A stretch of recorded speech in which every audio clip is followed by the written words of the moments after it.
Welcome to World Affairs Today, brought to you by the World Affairs Council, Washington, D.C., a leading forum for global education and international affairs.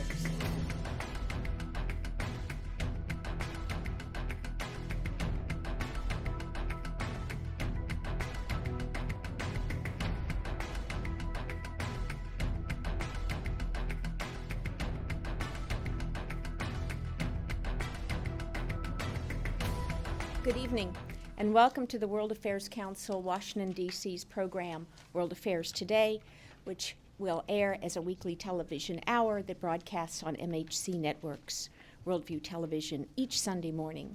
I'm Heidi Shoup, President of the World Affairs Council, and it's my pleasure to welcome you all here this evening. Our program focuses on the sanctions imposed on Iran by the United States and others, and the prospect of military confrontation. Tonight, we have a debate that will address the effectiveness of the sanctions regime currently in place and the wisdom involved in instigating military action in an attempt to deal with Iran's nuclear development. Dr. Colin Kahl and Dr. Matthew Kroenig will be our speakers, but I will leave it to our moderator to introduce them, and it is my pleasure to introduce our moderator, Beverly Kirk. Beverly Kirk is CEO of BevKirk International, a media consulting and professional services company, and she is a member of the World Affairs Council, Washington, D.C.'s Board of Directors. Previously, she anchored Live Tonight, Federal News Tonight, and Late News Report for News Channel 8. She anchored hourly news briefs produced by National Public Radio for PBS stations across the country, and also spent 6 years as a correspondent for NBC News Channel, the affiliate division of NBC News, covering national stories including the September 11th attack and its aftermath, the 2000 Olympics, the 2000 presidential election, and the Clinton impeachment, among other stories. Before joining NBC in 1997, Beverly served as an anchor and local government reporter for WLEX-TV in Lexington, Kentucky, where she also produced and hosted the station's monthly Minority Public Affairs program. She holds a Master's of Arts degree in International Politics from the Patterson School of Diplomacy and International Commerce at the University of Kentucky. She also is a summa cum laude graduate of Western Kentucky University with degrees in history and broadcasting. Please join me in welcoming our moderator and our panel. Thank you all very much, and Heidi, thank you so much for that great introduction. Our debate tonight could not be more timely since the talks between Iran and the P5+1, the permanent 5 members of the UN Security Council, and Germany are expected to resume this month, although if you've been following the news, the site and the date of that event is still being worked out. But assuming that they do indeed happen, they'll take place against a backdrop of ever-tightening sanctions that Iran calls a bullying tactic, and against the threat of possible U.S. or Israeli military action if Iran does not stop the activities that the West suspects are intended to produce nuclear weapons. Iran says that the sanctions will not deter it, and it claims that its nuclear program is peaceful. So how effective are the sanctions, and what impact have they had on the development of Iran's nuclear program? Is a preemptive military strike necessary to stop this program? Would it be justified? Taking the position that the military action is premature and may not be effective is Dr. Colin Kahl, here to my left. He is an associate professor at Georgetown University's Edmund A. Walsh School of Foreign Service. He's also a senior fellow at the Center for New American Security and a former Deputy Assistant Secretary of Defense for the Middle East. Welcome.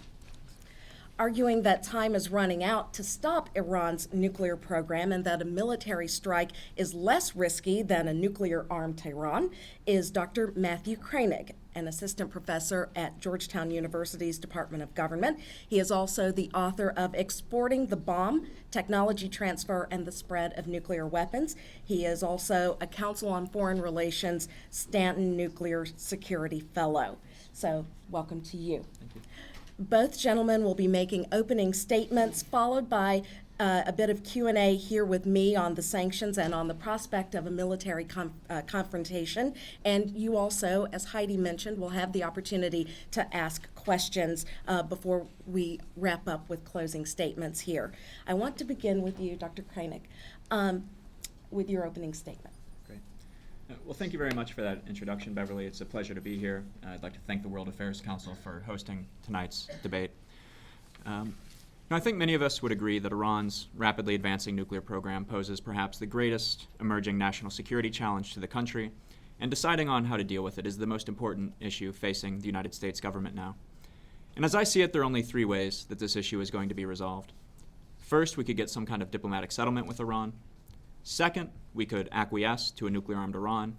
Or third, we or Israel could take military action designed to prevent Iran from acquiring nuclear weapons.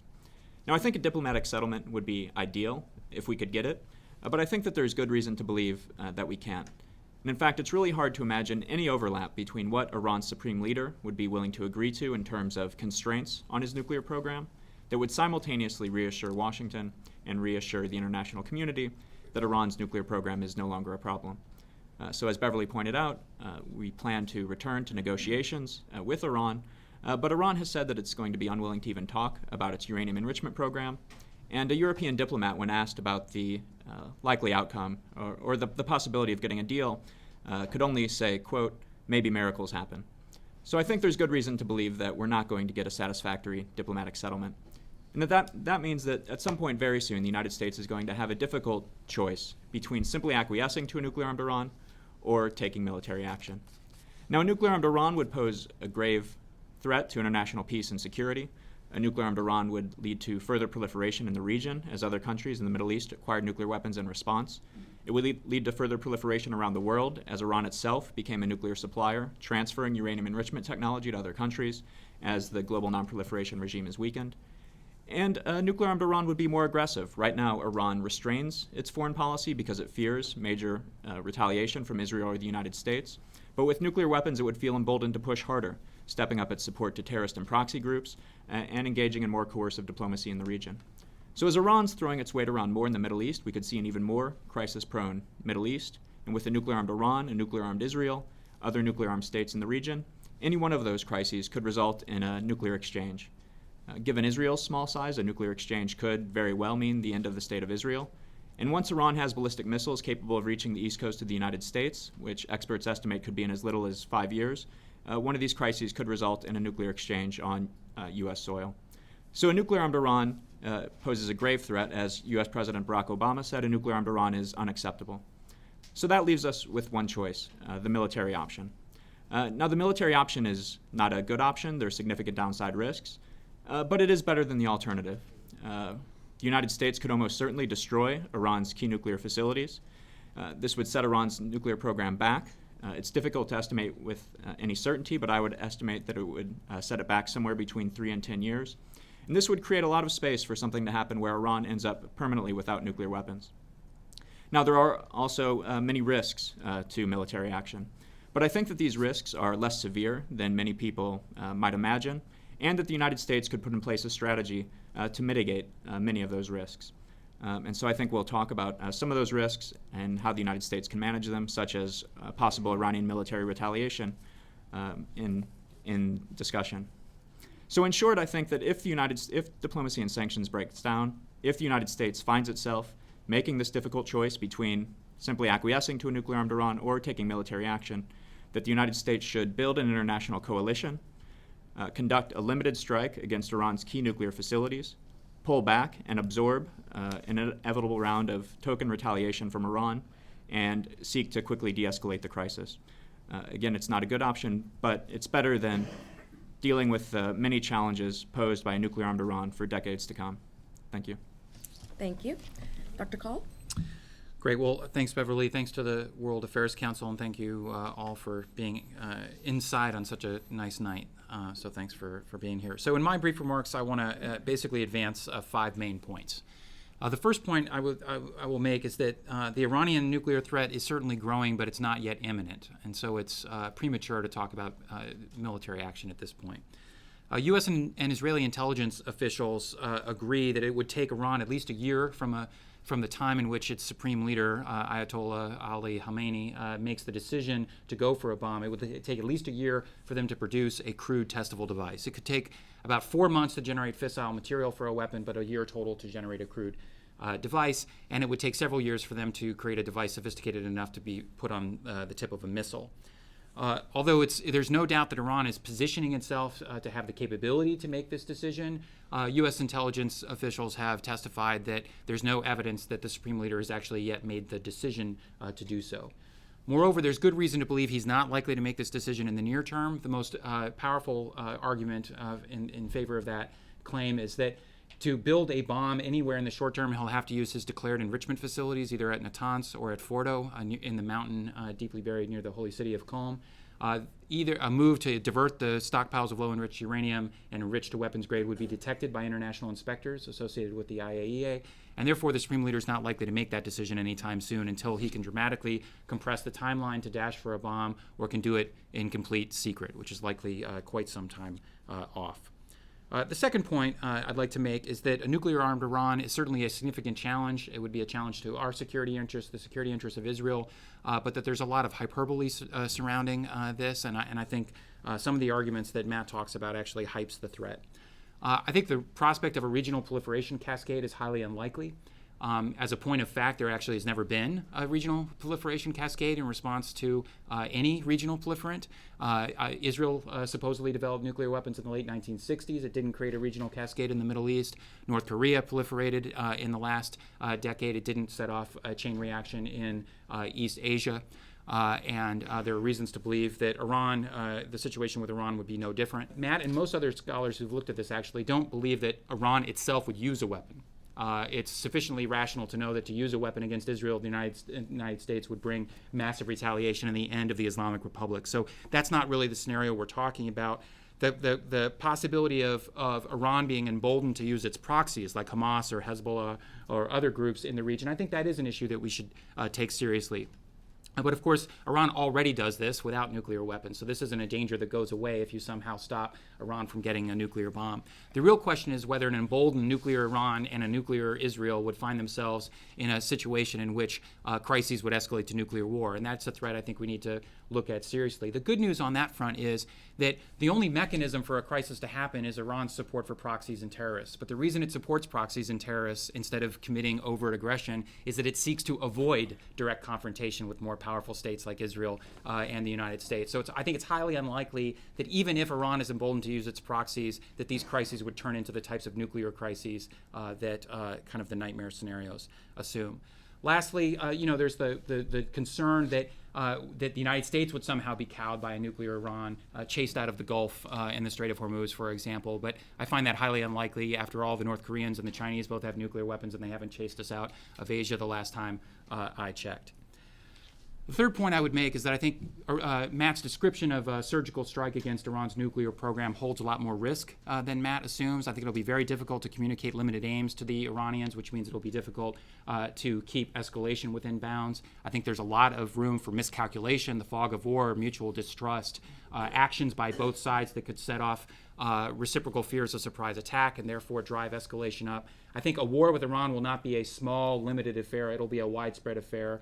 It could also lead to retaliation by Iranian proxies against us in Iraq, against us in Afghanistan, against Israel, which could widen the war in the Middle East. And I think it would also have a dramatic effect on global oil prices at a time in which the world economy is just now recovering from a global recession. So there's reasons not to invite such attack.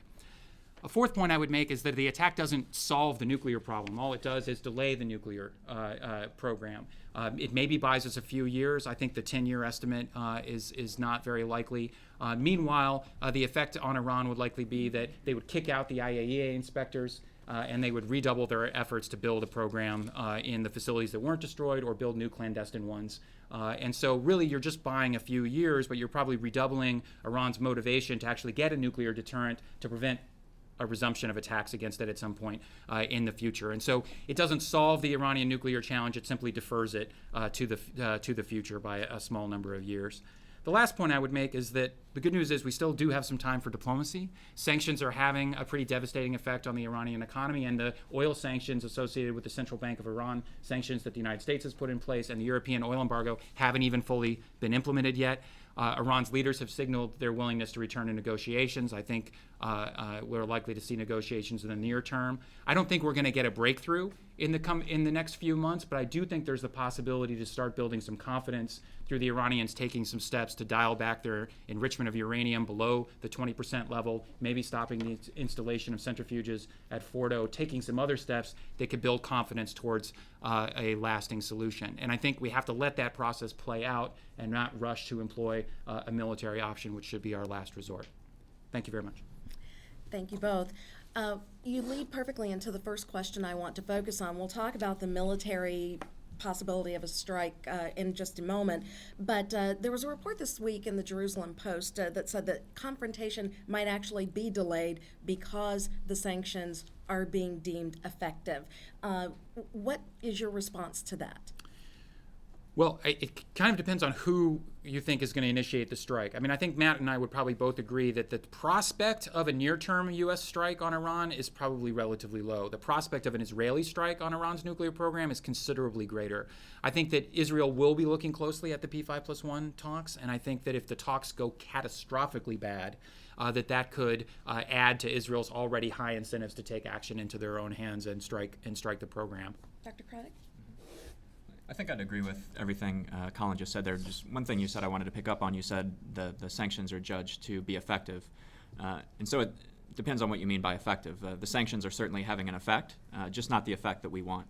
They're hurting the Iranian economy. The Iranian currency has collapsed. But we've seen no evidence so far that it's actually changed Iran's calculation on the nuclear program. And at the end of the day, of course, that's the objective. It's not just to force Iran to come to the negotiating table. It's to get Iran to put serious curbs on its nuclear program. And Colin laid out some things that I think would be a nice wish list from the United States point of view, such as stopping the activity at Fordo, this facility buried in the side of a mountain, and some other things that we would like. I don't see any reason why Iran would agree to those. I mean, Iran's two primary strategic goals are to protect the regime, to continue to exist, and to become the most dominant state in the Middle East. Getting them nuclear weapons gets them both of those things. Signing a non-proliferation agreement with the country they call the Great Satan doesn't serve the Supreme Leader's interest in the same way. So I think we should all hope that we can get a deal, but I'm pessimistic that we can. Let me follow up with you on that because this story, as we know, is changing constantly. But there has been some movement. More countries have suspended their importation of Iranian crude. South Africa, Greece, Japan, just to name three very major importers of Iranian oil. Do you not think, given enough time, that kind of pressure, significant economic pressure, might push the ball a little farther away? I think it's worth a shot, but I'm pessimistic. I mean, Iran's been under pretty intense international pressure for years. Nothing we've done so far has changed their mind. Their currency is collapsing. They see what's going on, and we're not seeing any signs that they're changing the way they think about their nuclear program. And I will, come back to something Colin said. Colin said we have plenty of time to let diplomacy and sanctions play out. I agree that we have some time, but I think we have less time than Colin thinks.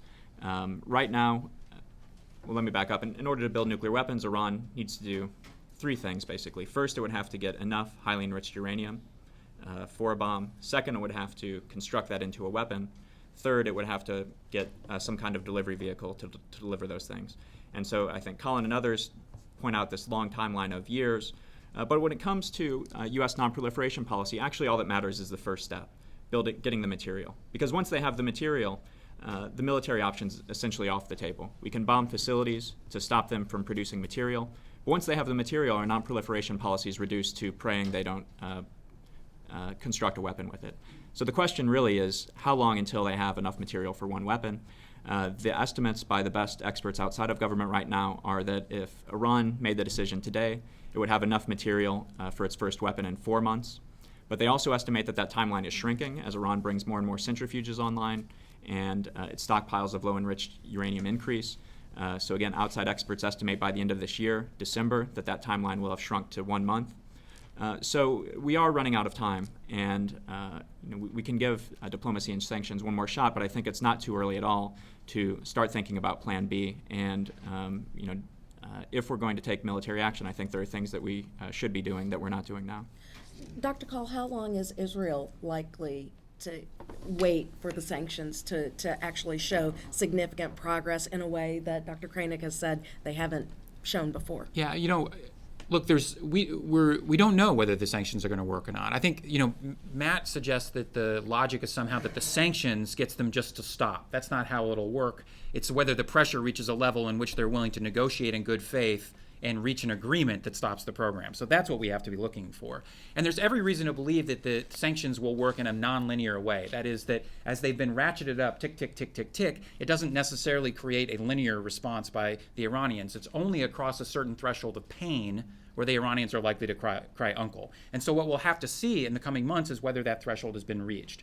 And you're right, I think Matt's right, that the Iranian regime strongly wants to pursue a nuclear weapons capability. That is, get to the point at which they have the option of developing nuclear weapons for the reasons that Matt suggests. But they have to be conscious of the fact that at a certain point, sanctions could be so severe that it generates domestic unrest or that it brings about a military strike. So that's why they might dial back their nuclear program. It's to avoid the threats to the regime that emanate from the sanctions and from the possibility of military action. So we're about to go through this experiment to see whether the costs are sufficient to change their strategic calculus. I agree that we're not likely to see a breakthrough in the coming months, but I actually disagree on whether we might not be able to get a confidence-building measure. Ahmadinejad floated the idea of capping enrichment at 5% at the UN General Assembly last fall. There is evidence that a 20% deal is not just a Western pipe dream. It's something that the Iranians might be willing to do. And that's important because the 1 month scenario that Matt suggests presumes that they have a bomb's worth of 20% low-enriched uranium sitting around, which they may get by the end of this year. If you get a deal on 20% uranium, you stop that particular concern. The last point I would make is that we have, the United States has enough military forces postured in the region to go to war with Iran within days. Okay, it doesn't take months of warning to be able to do this. So we still have time to see whether we can get a diplomatic solution, or at least start to build progress toward that. And the problem with doing what Matt suggests, of trying to start to build a coalition for military action, is that if you convince the regime that they're going to basically be attacked no matter what they do, it could have a perverse incentive on their willingness to engage in some compromise, not largely because of the threat, but because it creates a domestic environment in which it's very difficult for the regime to save face by backing down. One of the issues that Iran has for a long time thought is that the West is simply only about regime change. Isn't this something that would just play into that? I should ask you, since you're arguing that a military strike is something that should be considered and time is running out for anything else to work.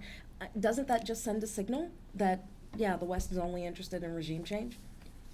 Well, I think if we end up going the military route, that's something that we should be concerned about. Iran, one of the concerns of military action would be what Iran could do in response militarily. And so I think it's important to point out that Iran doesn't have a powerful conventional military, so that's not really a response option. It has rather been investing in these asymmetric military capabilities. So it has ties to terrorist and proxy groups, it has ballistic missiles, and it could cause problem in the Persian Gulf. So those would be Iran's retaliatory options. So I do think that in the event of a strike, if they think the regime is at risk, that it's a final showdown, that they have nothing left to lose, that they could exercise some of these more extreme retaliatory options, including possibly trying to close the Strait of Hormuz. And so that's why I think it's important that if we decide to use military force, that we are very clear in our public statements, in our private messaging, and in our targeting, that we're only interested in a limited strike against the key nuclear facilities, that we're not interested in coming after the regime. And I think that Iran can get that message. We have a number of ways of communicating with them. And I think that we can also play on Iran's fears. I mean, put yourself in the shoes of the supreme leader. Your primary goal is for the regime to continue to exist. So if you wake up one morning and your key nuclear facilities are destroyed, but your regime's intact, your military is intact, how are you going to respond? I don't think your response is going to be to pick a fight with the greatest superpower on Earth, the one country on Earth that could lead to cause a war that would lead to the destruction of your regime. Rather, I think you're going to aim for some kind of calibrated response. And I think we can play on Iran's fears in that way by sending a deterrent message and making it very clear that if they close the Strait of Hormuz, if they retaliate by conducting terrorist attacks in the United States, that the United States would be willing to escalate and respond with a more devastating use of force. But if they're willing to just retaliate in a kind of a token way, that we'd be willing to accept that and de-escalate the crisis. And I think that that would be a good trade, to trade Iran's nuclear facilities, the major emerging national security threat to the country, for a token Iranian retaliation. Forgive me for being a bit of a skeptic, but if this all sounds great on paper, but as we've found out over the course of the past 10 years, what happens in an actual ground war and on the actual battlefield can be very different than what is supposed to ideally happen on paper. How do you sell the American public on this kind of military strike in a country that has, for lack of a better term, war fatigue? Well, it's a good question. I mean, first, I'm not sure that it would be that hard to sell to the American public. In public opinion polls, if you ask the American people who's the greatest threat to the United States, Iran is by far the number one response. If you ask how do you want to resolve the Iranian nuclear issue, by far the largest response is diplomacy. But if you ask, would you be willing to support the president if he decided to use military force against Iran's nuclear program, you get a vast majority who say they would support that. So I think that if the president decided this is what he wanted to do, the American people would support it. Now, you mentioned, kind of alluded, I guess, to Iraq, and haven't we learned our lesson, essentially, not to put words in your mouth. And many people draw the comparison to Iraq, and I understand it, but I think it's misleading to do so. There was a great book written by a professor at Oxford University, Yong-Fun Kong, called Analogies at War. And he said, when it comes to foreign policy, people often reason by analogy. What are the lessons of Munich? What's the lesson of Vietnam? What's the lesson of Iraq? But he argued it was almost always a mistake to do so because people seize on these superficial similarities and miss the underlying details that really matter. And what I'm talking about with Iran is very different from what happened in Iraq for at least two reasons. First, Iran's much closer to having nuclear weapons than Saddam Hussein was. And we know that because there are inspectors on the ground visiting the facilities every 2 weeks, writing detailed reports every 3 months. And second, the reason Iraq was so expensive and in terms of blood and treasure was because we put 100,000 troops on the ground and stayed for 10 years. Nobody's talking about that kind of conflict with Iran. What I'm talking about here is a limited strike against Iran's key nuclear facilities. So we're talking about 6 facilities and the air defenses that we would need to take out in order to get there. So this is a campaign that could be over in days or weeks. This isn't a 10-year ground war. Is this realistic? Well, actually, I think Matt's right that I don't think that the prospect of a large-scale U.S. invasion of Iran is on the table. It's a mountainous region of 70 million people. There's no appetite for that, and none of the prospective strike options that have been talked about in public presume that. Although, interestingly enough, General Cartwright, Haas Cartwright, who was the vice chairman of the Joint Chiefs of Staff, testified about 2 years ago that the only way you would permanently end Iran's military program through military action would be to invade and occupy Iran. That short of that, all you're going to do is delay. And that's actually where I think the Iraq analogies historically matter the most. The first Iraq war related to its WMD program was not in 2003 or even 1991. It was in 1981. That's when the Israelis struck the Osirak nuclear facility. It didn't stop the program. It just drove the program underground. In fact, when inspectors arrived after our war with Iraq in 1991, they realized that Saddam was a lot closer to getting a weapon because he had this entire clandestine infrastructure that nobody knew about that was actually spurred on by the Israeli strike in 1981. So what did we have to do about it? Not only did we have the 1991 Gulf War, but then we had 12 years of containment, isolation, sanctions, intrusive inspections, followed by a ground invasion in 2003 and regime change. So the lesson of Iraq is you might be able to start this with the surgical strike, but that's not where it's going to end. And if we're going to contemplate military action in Iran, we have to be open to the possibility that this will just be the opening salvo of a decades-long campaign of military action and containment against Iran. So if you're going to go down that path, you should do it with your eyes wide open to the enormous costs. Now, obviously, you have to weigh the costs of doing that versus doing nothing. But the costs are substantial, not just of the strike itself, but also of doing this. And the other point I would make is that, look, Matt admits that if the regime thought we were coming after them in a strike, that the regime would lash out.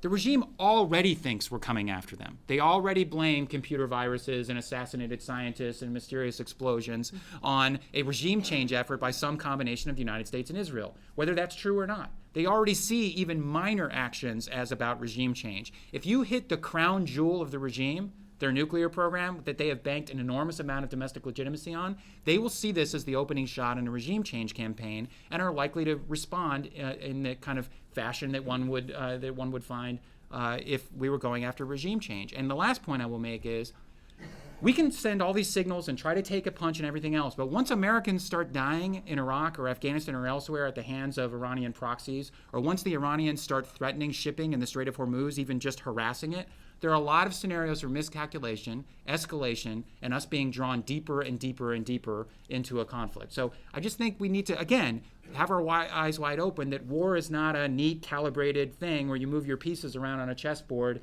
and you contemplate every move and counter move. There's a lot of friction, a lot of fog, and especially between two countries that don't like each other, don't trust each other, and have no means of communication that are reliable and timely, the prospects for miscalculation and escalation are a lot higher than people think. Do you want to respond? Or can I move on? Because I want to You talk. can I want to move to the Strait of Hormuz and the threat that Iran has put out there that if the U.S. or if Israel launches a military strike, that it would shut down the Strait of Hormuz. Does Iran have the ability to do that, or is that just a threat and then it uses some asymmetrical type of warfare to just make oil prices escalate because everybody's afraid that ships going through there might be attacked? So, there was a 1987 document by the CIA that's been declassified that said at the height of the Iran-Iraq war, the Iranians had the capability of closing the Strait of Hormuz for about 2 weeks. Their capabilities, the so-called anti-access area denial capabilities, things like mines, anti-ship cruise missiles, fast attack craft, submarines, those types of things, their capabilities are much, much greater than they were in the 1980s. So ostensibly, they probably have the ability, all else being equal, to close it for a longer period of time than that. That said, I think they will be very careful not to try to do that, but they are likely to threaten it. They're likely to threaten it because they want to bring international pressure to bear on whoever the combatants are that attack them to de-escalate. So they'll make threats in the Strait of Hormuz. But at the same time, they're going to start to do things for defensive purposes that will be very difficult for us to interpret in the context of those threats. They'll start dispersing their missiles. They'll start dispersing their fast attack craft. They'll start dispersing their mines out of storage facilities. They're going to activate their integrated air defense network along the coast of the Strait of Hormuz. They're going to do all these things as soon as they're attacked purely for defensive reasons. But in the context of the tensions in the aftermath of a strike and threats to close the strait, the U.S. military will see all of these moves as extraordinarily threatening and will have an incentive to destroy those capabilities before they get dispersed, and they're therefore more difficult to destroy. Do I know they're going to do that? I don't know that they're going to do that. But I can tell you that the prospect of miscalculation in that scenario is very, very high, even if you presume the Iranians don't intend to close the strait. Well, I would just continue Colin's line of thought. If Iran did go through on the threat and tried to close the Strait of Hormuz, the United States would reopen it, and that would mean essentially destroying Iran's navy in a matter of weeks. And Iran knows that's what it would mean, and that's part of the reason why they would be unlikely to do it. So I think they would threaten it, but unlikely that they would actually go through in an attempt to close the strait unless they thought that it was a final showdown and they had nothing to lose. I want to go back to something that you mentioned earlier on, and you mentioned the worry about miscalculation and the potential for this to be a broader conflict, that it wouldn't just stop with a surgical strike on Iran. What's the likelihood of that spreading? There are a lot of experts who don't think that that's actually something that would happen, that it would just be limited to basically the U.S., Israel, and Iran, that others would not be brought in. Well, I'm laughing because not so limited. If it's the U.S., Israel, and Iran, if Israel gets dragged into the equation, this is a completely different ball game. Let me give you an example. First of all, Beverly, I think that if we did it, we would try to make sure the Israelis didn't go along with us. It would be like the 1991 Gulf War, where we said stay out of it, because ostensibly we try to have as large a coalition as possible to include Arab states, and having Israel participating in this gums that all up. And frankly, I mean, the Israelis have an amazing military, but they don't add any capabilities that we don't already have in terms of going after the program, so there's no value added.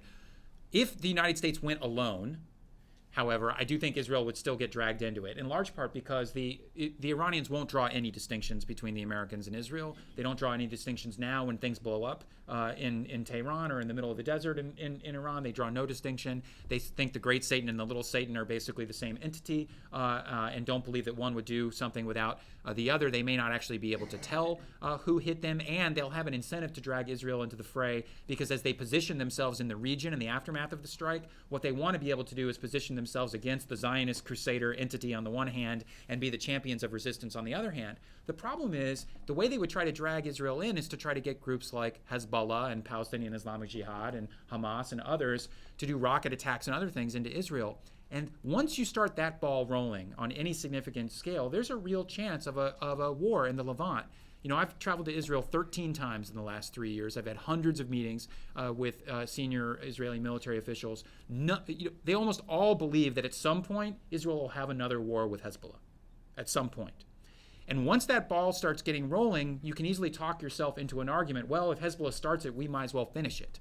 We might as well take advantage of the fact that Assad is distracted in Syria, that Hezbollah and Iran are distracted by the strike, and finish them. And once that decision is made, it widens the war into the Levant. It's not just about a conflict in the Gulf, which we've talked about. It's a conflict that involves Israel and Lebanon and maybe Gaza and maybe Syria and maybe the Turks. And so I'm not saying this will happen. I'm saying it very much could happen. And these are the types of widening of the conflict that could have those effects on markets and other things that we talked about. Do you agree, or do you think that that's not likely to happen? Well, I think it's not likely. Why?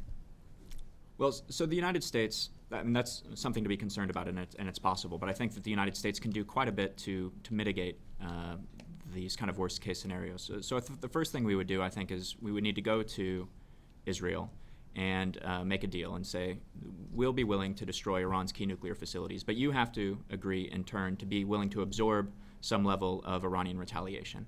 And I think that that's a deal that we could strike. We struck a similar deal in the first Gulf War, where Israel was willing to absorb Scud missile attacks from Saddam Hussein because we asked them to. And I think that that's a trade that Israel would be willing to make. So that keeps Israel on the sidelines. I already mentioned the reasons why I think that Iran would have incentives to respond in a calibrated way. Iran, if Iran doesn't strike back hard enough, it loses face, but if it strikes back too hard, it loses its head. And we know how people think in that situation. And then you have to look at the situation from the point of view of Hamas and Hezbollah. So I think Colin's absolutely right that if Iran were attacked, it would ask Hamas and Hezbollah to engage in rocket fire against Israel. But Hamas and Hezbollah aren't just going to salute and do whatever Iran says. They're going to have their own strategic calculation.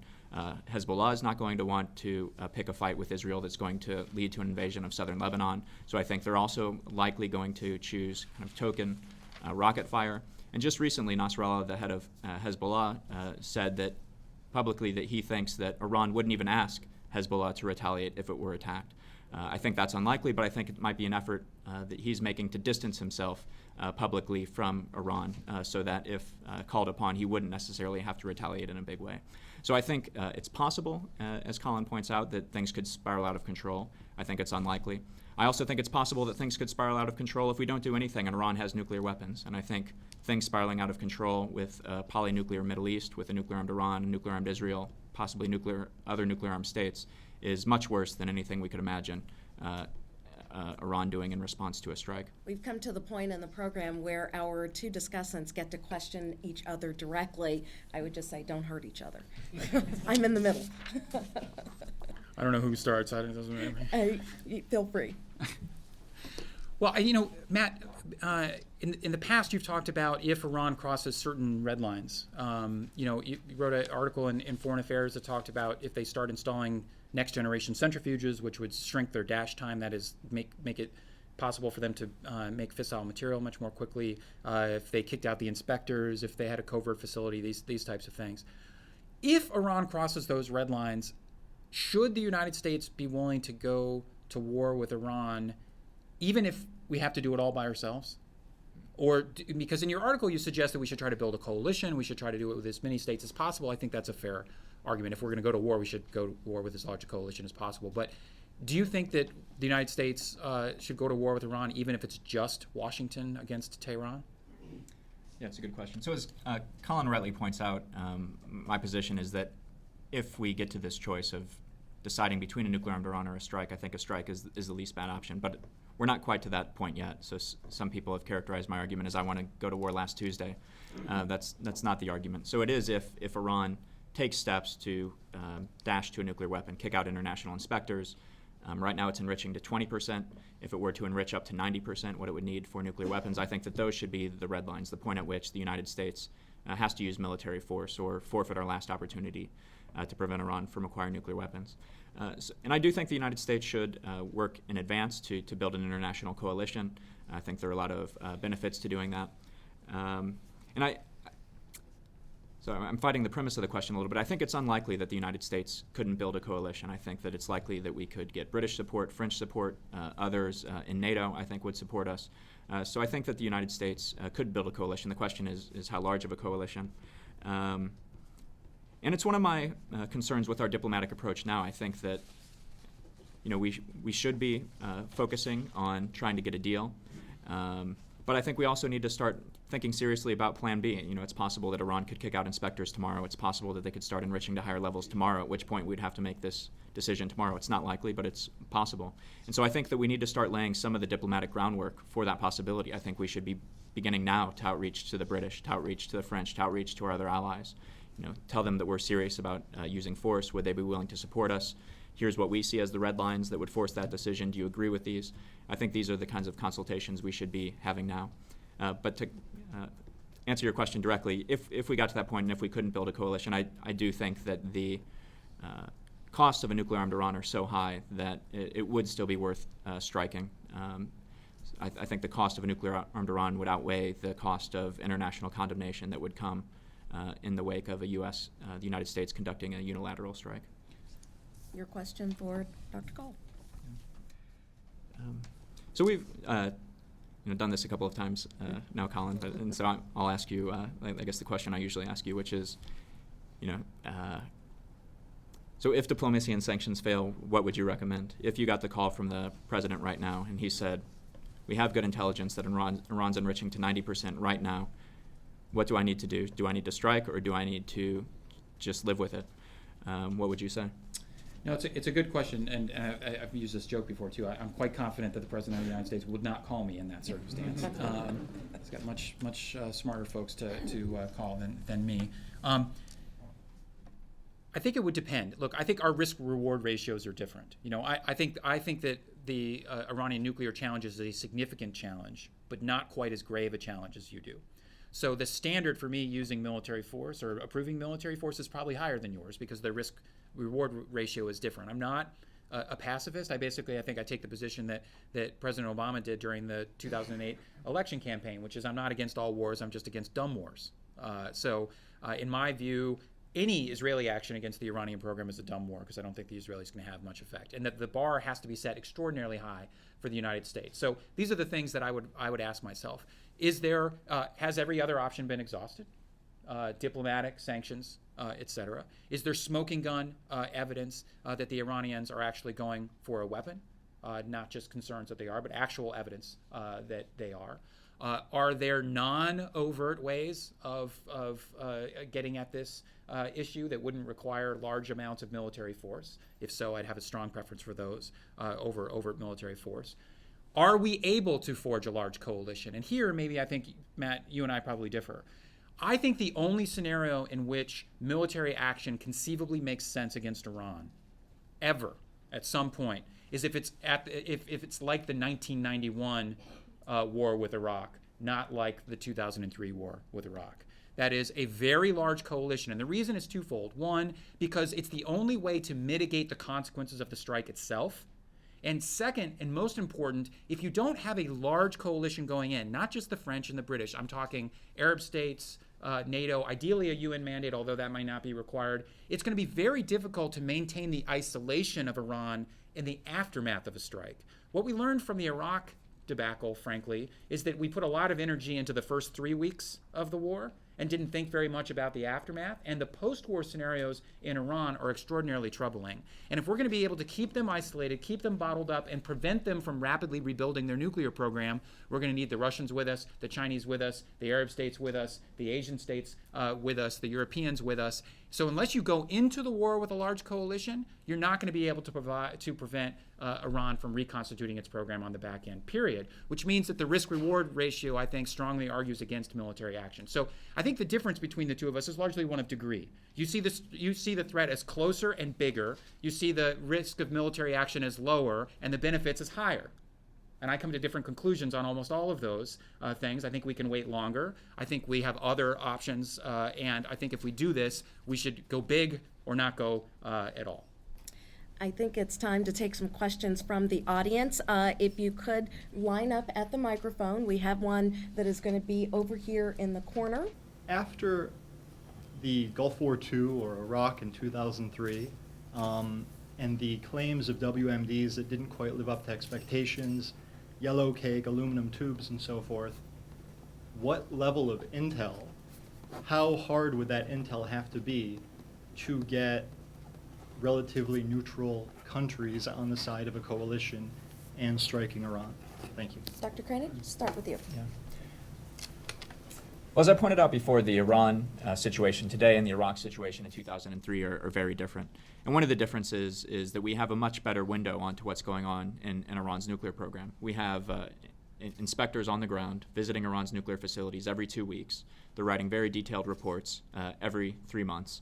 So we have a very good sense of what's going on there. It's the International Atomic Energy Agency inspectors there. It's not any one country making these claims. It's not the U.S. intelligence community. It's a respected international organization. So I think the international community believes the IAEA when they talk about what Iran has on the ground. And outside experts, do these calculations and say, if they made the decision today, 4 months to the material, a year to a weapon, et cetera. So I don't think intel is going to be the problem. In terms of can we build the coalition, I think we can, but I think that we haven't even really begun, and I think that that's a mistake. I think that we should be doing the initial outreach, and I think we'd have a better idea of what kind of coalition we could build if that was more an overt part of our diplomatic strategy. Yeah, I agree with the first part and disagree with the second part. Look, if we started overt diplomacy or even quiet outreach to the permanent members of the Security Council or others on a military action, it would confirm their worst suspicions about the United States, which is basically we're going through the motions of sanctions and diplomacy in order to justify, create a fig leaf around a military strike on Iran. It could actually complicate both our ability to have diplomacy work, because people wouldn't want to play that game with us, and it would make it more difficult to forge the coalition that you're actually talking about. I think the only way to do it is basically the way we're doing it now, which is to have a genuine commitment to diplomacy, let that process play out. If it fails, make it clear that it wasn't because of us and our demands and our unreasonableness, but that our demands were shared by the international community, and that it was Iran that walked away from that process, and use that to pivot to create a coalition.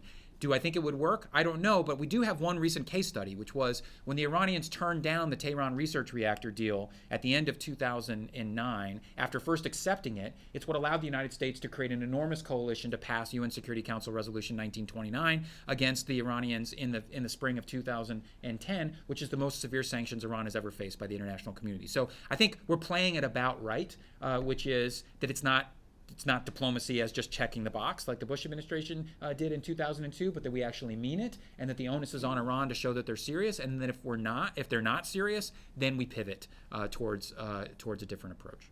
Let's introduce another element into this equation.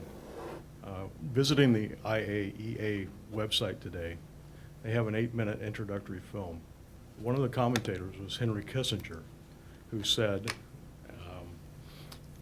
if we are standing at the podium with 20,000 nuclear weapons under our feet, it's very difficult to ask another nation not to develop one. If we are going to be serious about a nuclear-free world, do we not have to be serious about disarming ourselves? Look, I think ultimately the Nuclear Nonproliferation Treaty has reciprocal commitments. That is, states that aren't nuclear powers that sign up to the treaty, like Iran, are committed not to develop nuclear weapons. right? And states like the United States and the Soviet Union and the others that signed the treaty initially as nuclear states, they have an obligation to move towards disarmament. So I think actually the Obama administration shares the view that there are obligations on both sides, which is why they moved aggressively forward on New START, which was at not at insignificant political risk. And in fact, I think Matt, for example, thinks that some of those cuts go through too deep, but I don't know if that's true or not. But in any case, I think the administration believes basically that we also have to make good faith efforts to start to shrink our arsenal. But it doesn't excuse Iran's commitment under the NPT. I mean, sometimes a lot of people just ask, well, doesn't Iran have the right to have nuclear weapons? After all, the Americans have it, and Israel has it, and others. And the fact of the matter is, Iran gave up that right to have nuclear weapons when they signed the NPT. So unless they're willing to pull out of the NPT, the Israelis aren't a member of the NPT. We are a member, but we're committed to drawing down our forces. Then that right is ironclad, regardless of what we're doing. Yeah, I would just say, I think when you put yourself in the shoes of the leaders in Tehran and think about how they're making their nuclear calculations, I think they're probably thinking, would nuclear weapons serve our interest? Can we build nuclear weapons? Do we have the industrial capacity? How close are we? How tough are the international sanctions against us? Can we live with these or not? Will the United States and Israel conduct a military strike? I think these are the things that they're probably thinking about, and I think that it's unlikely that they're saying, well, does the United States have 2,200 nuclear weapons or 1,500? Because if they have 1,500, we'll stop, but if they have 2,200, we'll go ahead. There is this link in international treaty obligations, but realistically, I don't think it's something that's playing on the Iranians' minds right now. Yes, sir. I'd like to just raise this question of North Korea. It's hard to argue that North Korea or that Iran is more irresponsible than North Korea, and yet the Bush administration was willing to accept North Korea getting nuclear weapons. So why are we now, where were the warmongers when this was going on under the Bush administration? Why were we willing to accept North Korea getting nuclear weapons and not Iran?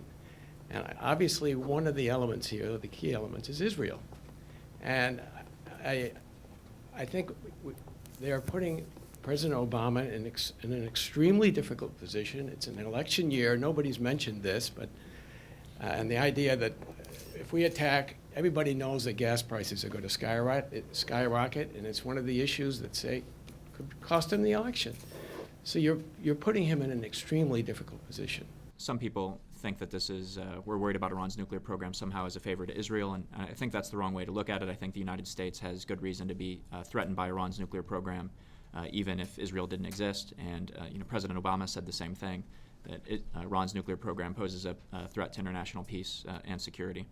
On the North Korea example, in 1994, the Clinton administration very seriously considered the use of force, had basically decided to do it and then backed off at the last minute. But I think it's not clear whether that was a good decision or not. If you think about what a nuclear-armed North Korea has looked like, it arguably has been more aggressive, attacking a South Korean warship. It has transferred nuclear technology to Syria, to Burma, maybe other countries. And we haven't even seen the full range of consequences from a nuclear-armed North Korea yet. We could still have a nuclear exchange involving a nuclear-armed North Korea. So I think if a nuclear-armed Iran looks anything like North Korea or Pakistan or some of these other examples that are given, we should really be concerned. On the Israel issue, look, I think undeniably Israel is a factor in our calculations, but I can just tell you from someone who was on the inside for 3 years, it's not the driving factor of our policy on Iran. The driving factor on our policy on Iran is a judgment by this administration and the previous few administrations that an Iranian nuclear weapon is a significant threat to U.S. vital national interests in a volatile region. So Israel matters, I think, in shaping certain decisions, but not in the ultimate course. I also think there's actually been some evidence in the last couple months that this administration isn't prisoner to Israeli desires on this. How do I know that? Because if this administration had been prisoner to those desires, Obama would have laid out much clearer red lines than he did at the AIPAC conference. We would have just greenlit an Israeli attack on Iran already, instead of basically telling them not to do it, and we think it's a bad idea. And we would have committed to doing it ourselves now. this is a viable option. How do I know? Because half the Republican candidates running for president have suggested exactly, greenlighting an Israeli attack, or doing it jointly, or doing it ourselves, claiming the red line is now, or and so there is a way in which you could be more beholden to the Israeli view, and we see that on C-SPAN and CNN just about every day on the other side of the political aisle. So I think at the end of the day, the administration is making its judgments on Iran based on U.S. national interests. Israel factors into that because Israel is part of our protecting Israel's security is part of our traditional national interests in that part of the world. But that's not wrong. That's just the way it is. So it seems to me that the biggest enemy for Iran in the Iranian regime are Iranian people themselves. And considering the fact that another elections are coming up, and considering that the United States does have enough time on their hands to go to the diplomatic solution of this problem, where do you see these Iranian people over there who probably are waiting, and also it's a huge Iranian community here. Los Angeles, they call it Tehran Angeles now. So where do you see Iranian people actually fit in this equation of inviting them to be in the coalition, as you said, against Iranian government? And we didn't talk very much about the internal politics in Iran, so. Yeah. I think this administration has been pretty clear about the atrocious human rights record of the Iranian regime, and I think has been more vocal in both criticizing it but also taking action on the sanctions front to designate entities that have been involved with it. I'm sure there are folks who believe that more should have been done. I think as it relates to the question here, that we've been talking about in today's discussion, there's not a consensus in the opposition that the United States should attack Iran. In fact, there's a lot of concern in the Green Movement and elsewhere that a U.S. attack or an Israeli attack will give the regime an excuse to brutally repress the opposition. It could actually rally support around the hardliners, at least for some period of time. I don't know what effect it would have. It might have those effects. It could have other effects over the long term, but I don't see it as being productive towards helping the opposition or leading to a short-term regime change. I think at the last point I would make is I think we have to be careful about, regime change in Iran would be good for the Iranian people. Whether it would solve the nuclear issue is an open question. It would largely depend on what type of regime. After all, the nuclear program as such is extraordinarily popular in Iran. Where the dispute happens is over whether that program should be weaponized or not. And the thing that concerns me about a strike on Iran's nuclear program is that ultimately it could convince people who are on the fence about whether Iran needs a nuclear deterrent or not, that they need one, as the only way to prevent Iran from being attacked again by Israel or the United States or whoever else. So I don't want that conversation to happen. I want a different conversation to happen where Iran dials back its nuclear activities in a diplomatic atmosphere, and then we can continue to hammer them on their human rights record and everything else. And at the end of the day, the Iranian people are going to determine whether the regime goes or not external actors dropping bombs on Natanz. Dr. Kroenig? Yeah, the only thing I would add, Colin pointed out that a strike on Iran's nuclear facilities could have negative consequences in terms of internal domestic political developments in Iran. And I think that's possible. Others have pointed out that you might get this kind of rally around the flag effect in the short term where it strengthens the regime, but that over time it could lead to openings for regime critics to criticize the government for bringing the crisis on the country. So over the medium to long term, it could actually weaken the current regime. Going back to my point before that we have to always compare these options to the alternatives, it might very well be the case that a strike would strengthen the current regime. I think getting nuclear weapons would strengthen the current regime as well if they were able to acquire the ultimate security guarantee to defend them from external enemies. It would buy them some legitimacy, I think, domestically. Let's thank our guests tonight, Dr. Colin Kahl and Dr. Matthew Kroenig. Thank you so much. Thank you for joining us for World Affairs Today, a production of the World Affairs Council, Washington, D.C.